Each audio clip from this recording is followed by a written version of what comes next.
Yeah, ladies and gentlemen, I'm back again. Notification volume 0%. I hope this thing works this time. I've been having a pleasure being able to make these posts from this Android phone.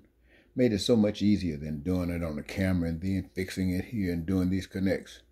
But now this thing has started giving me some trouble, as if it's been hacked, that I've been speaking a little bit too much, too clearly, and so I'm going to restrict it. Nevertheless, I spoke to you this morning, and I said I'd be back, and it's bedtime, so I'm going to give you this little before I go to bed. You remember when Moses went down, for those of you who are Bible scholars, went down to Egypt land and told old Pharaoh that God said, let his people go. Let those second-class people go. Let those slaves go. Free them. And having gone through a couple of interchanges with Moses, Pharaoh decided to exert his power and threaten Moses and his God that if he come back bringing some more trouble to him, he was going to have the firstborn of every Hebrew kid killed.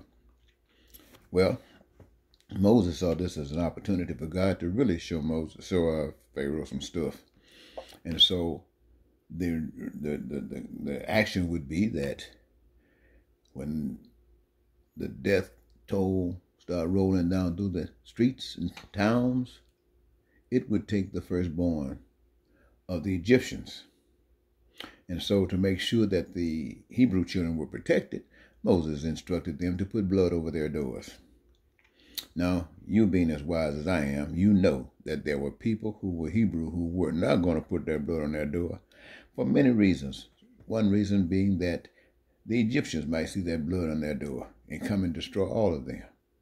Or there might have been other reasons. Nevertheless, when death marched down through those valleys, it got every firstborn, whether it was Hebrew or Egyptian.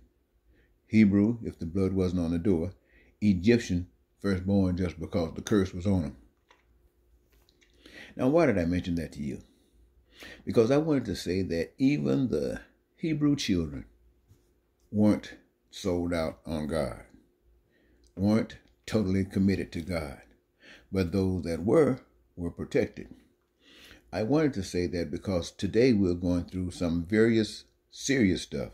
I mean, they call it an invisible enemy, just like death marching through those streets of the Egyptian cities. Well, this is called coronavirus, and it's going through here like I'm telling you, wildfire. And there are people who say that they definitely have a faith in God and do not believe that this pandemic would affect them in any way at all. They truly believe that. Now, here's the test. Those that believe that, accept that, are going to disregard most rules and regulations that's been set forth as protection from this virus. And there are going to be those who don't really believe it, but they're going to pretend like they do. They're going to be bold and ignore all of the protections that have been given to them. What's going to happen? Those that truly believe will not be affected by this virus. And those that's playing games will get caught all up in it, and they will be dying like wildfires. Why? Because they're fake. Only the truth, only the righteous will be protected. Now, why did I say that? Because I've indicated to you that those of you who've been persecuted, those of you who've been considered as second-class citizens, whether you're black, or people of color, or just poor people of any color, you are an example of the oppression that the powers that be causes upon you. And I've given you information that you can rise above this. You got to disregard that enemy out there that keeps you in the positions that you're in. And that happens to be politically Democrats and Republicans. Now, some of you are excited about whatever position you hold because some of you benefit. You want to know the ones that really are excited are the ones that benefits. Doesn't matter what's going on. As long as they benefit, they're satisfied. And being satisfied, those who suffer, doesn't affect you. So the message comes to say that there's another way. There's a divine way that will open up the doors to give you the blessings of your heart. the desires of your heart, the dreams.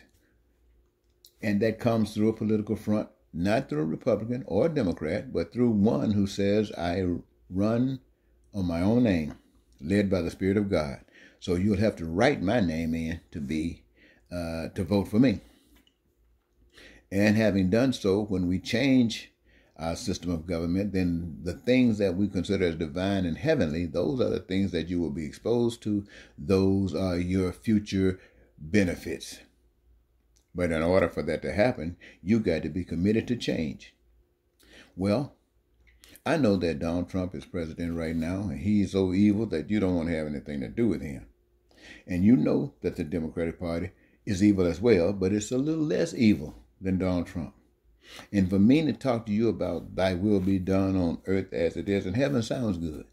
But there's no way you can put your faith in that. No way you can trust that. You must be like the Hebrews who would not put blood on their doors and take a chance. You must be like those who, not going to deal with the coronavirus in any kind of way outside of protecting themselves. You're not going to take a chance. And for this political thing, you are not going to take a chance with God and the message that I bring to you from God. Why? Because you don't trust it. You do know what the Republicans offer, and you have an idea of what the Democrats offer. And so between those two, you choose the Democrats. But as far as trusting God, you can't go that way. You'll vote Democrat in a moment. And having done so, after all of the messages that God has given you, do not think that you're going to escape the hell that's designed for you for disregarding and disrespecting God. I just give you this message. That's my duty. And I'm saying to you, if you feel that God is your master and you want to be a recipient of the benefits that God has for you, and you're going to be that instrument, then you can go to those polls or get a ballot, mail-in ballot, and write in Eddie Marcus as the next president of the United States. And I want you to know, ladies and gentlemen, I'm not like Trump. I'm not the smartest man in the world. I got some knowledge about this vision of life, this new vision of life. But all of the knowledge that I lack, there are the smart people out there in this community who got all the answers. They just need someone to tap them on the shoulder and give them a chance. And that's my job. Tap you on the shoulder, give you a chance to let your light so shine that men can know your good works and glorify your God which is in heaven. And I want to thank you so very much, ladies and gentlemen, for giving me just these few minutes. And I want to thank this Android for allowing me to get through it. Until next time, this is Eddie Marcus saying goodbye, y'all. Stop button.